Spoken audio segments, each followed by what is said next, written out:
Hello，各位好。那今天又是我们新的一期的节目，我呢是 Google 的产品经理 Joe。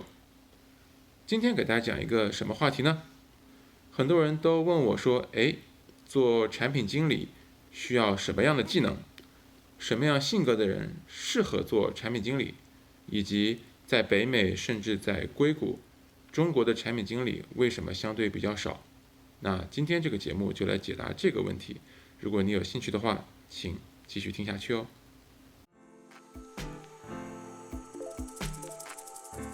那么首先呢，我们来解读一下产品经理他需要一些什么样的技能？需要什么技能？产品经理总的来说，他需要的技能分为三类。前两类呢，我认为呢叫做什么呢？叫做硬技能。那么第三类呢叫软技能，或者说前两类是硬功，最后一类是内功。那硬功是什么呢？第一类的硬功就是我认为叫技术类的内功，就是一般产品经理都需要有非常强的数据分析能力，就需要有很强的能够从事物中发现它的 insight， 发现它的洞察的这样的一个能力，而且呢，需要产品经理在推断事物的时候，他要比较有逻辑，就是他从 A 推到 B， 让人觉得非常有道理，非常幸福。那这个呢是产品经理非常重要的一个能力。然后有部分的公司的产品经理呢，需要呢有技术能力。那么并不是所有的公司，但是有一些公司，它的由于它的文化非常的工程导向，所以它也希望呢产品经理有足够的技术背景和技术能力。那这是第一点，就是技术类的硬功。第二类是职能类的硬功，比如说商业的能力。产品经理由于他很多时候是要去分析这个市场的需求，需要做很多的这个商业上的计划，所以比如说市场 marketing 他需要懂一些。然后呢，如果是做一些跟这个企业有关系的、跟消费有关系的，那么对 sales 对销售，那么他可能也是要懂一些。那如果是做比如说跟硬件有关系的，那对于供应链、对运营这方面，他肯定也必须要是略知一二。那包括企业的战略、产品的战略，那这块呢也属于这个商业的硬技能的一部分。那这个呢也是产品经理需要掌握的。那最后呢一部分呢就是用户的体验，比如说产品经理要对用户的在整个界面上的这样的一些行为，我们叫 user experience 要负责。所以这一块呢，他也要一定的了解。第三块呢，就是我们说的内功，或者叫做软实力，主要是什么呢？主要是我们强调叫沟通能力和领导力。那哪些包括在里面呢？比如说非常重要的就是公共演讲能力。由于产品经理经常性的需要向各个不同层次的人做演讲或者是汇报，比如说 presentation， 比如产品经理经常要跟领导甚至是更高层做产品的计划的汇报。然后呢，产品经理又同时经常需要对整个团队的人传达产品的方针，所以对他的 presentation 的能力就相当高。那另外一个跟这相关的非常重要的呢是什么呢？就是写作能力，就是很多时候他写到他的这个文档里面，比如说我们刚才讲的 PRD， 我们之前讲了 PRD 这个东西，那 PRD 的话就需要有一个很强的一个写作能力，又能够呢非常呢言简意赅，但是呢又能让人觉得呢不会有更多的遗漏和问题。然后有的时候呢也要去回复别人对你的这个文档里的问题的这样的一个回复。所以的话呢，写作能力也非常非常重要。还有一个很重要的呢，就是跟人辩论的能力，或者是这种 debate， 那甚至呢是跟人这样一个谈判，叫 negotiation。因为很多时候产品经理需要跟很多不同的团队来一起讨论，有的时候甚至是你兄弟团队、姐妹团队，甚至是跟你合作团队，那这个里面在做谈判 negotiation 和 debate， 这是非常非常重要的，你代表了整个团队的利益。最后一个呢，就是领导力中的很重要的，就是说要影响别人的能力，要说服别人的能力。那这个人的口才，这个人的这个沟通的方式，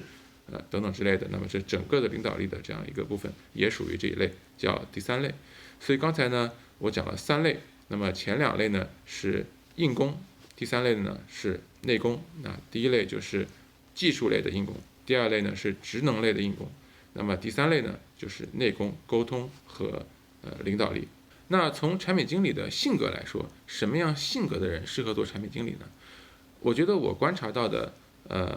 产品经理有一点是非常相似的，是什么呢？就是他们都有很强的一个好奇心，有很强的学习能力，就他很喜欢去发问，然后呢又有很强的总结和归纳的这样的能力。那你如果是这样的性格的人，那么就非常适合做产品经理。那除了这点以外，你说，那这个人是不是外向一点好，还是内向一点好？是这个人是一个多愁善感的好，还是说是一个冷若冰霜的好？这个没有关系。就是你会发现产品经理的性格趋势其实是有各种各样的人，因为产品经理很多人是从别的岗位通过某种方式，比如说是念书也好，是在内部转岗也好，变成这个岗位上来的。所以他很多时候他的性格是决定于他的从什么行业出身的。所以你会发现做的成功的产品经理呢，是什么样背景的人都有，什么样性格的人都有。那么性格外向、特别喜欢说的人可以成为非常好的产品经理，性格内向、非常深沉的人也可以成为很好的产品经理，其他的也是这样。所以产品经理倒是没有说一个特别性格的人才能做的这样的一个事情。那最后呢，我们说说看，为什么我观察到在美国在硅谷中国的产品经理数量不是很多呢？那有这么几个原因，一个呢就是我们刚才分析到了产品经理的这个职能啊，需要他懂的知识呢比较多，就他不是某一个能力上非常强，而是说在很多技能上都要略懂一点。而呢，中国到美国来留学的这些人，大部分的人呢，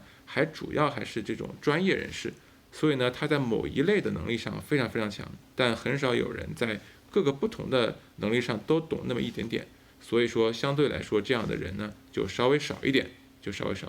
这是第一点。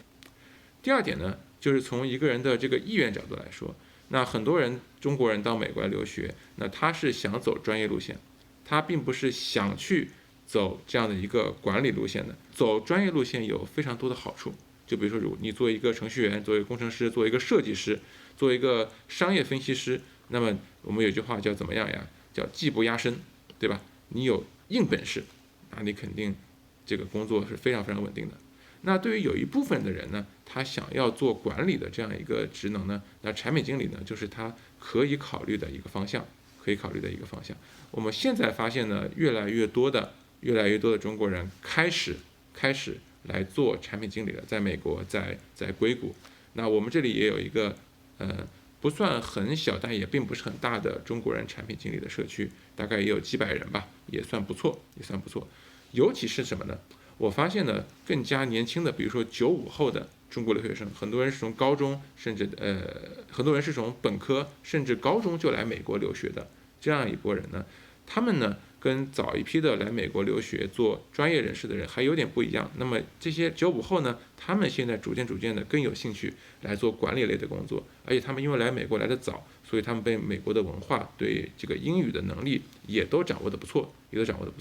所以呢，总体而言，我对中国人在美国、在北美未来有更多的人从事产品经理这个职业是非常乐观的态度。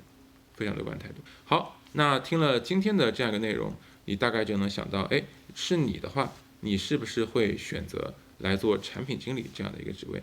换句话说，你是想做一个专业人士呢，还是想做一个偏管理类的这样的一个职能？